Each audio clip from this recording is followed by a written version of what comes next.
Hi, I'm Katie with WTI, and a lot of us have fidget spinners for ourselves or our super active kids to help them focus and concentrate. But what if you have a super active dog? Well, this is basically a fidget spinner for dogs. This is the Nina Ottoson Slow Feeder, and it's got 3 different levels that your dog can get food and treats out of.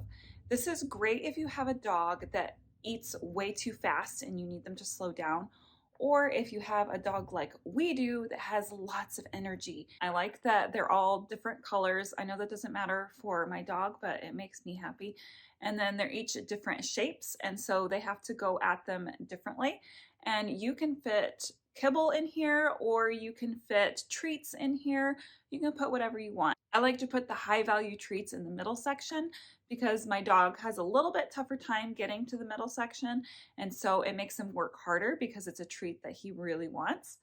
But he can easily get and spin all 3 levels. It took him no time at all to figure out how to use this, and now this is the only way that I feed him.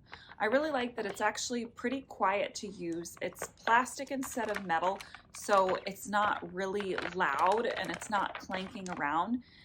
This has been a fun addition for not just Hank, but also for our family, because this keeps him entertained and gives us just a little bit of a break. And that's my point of view.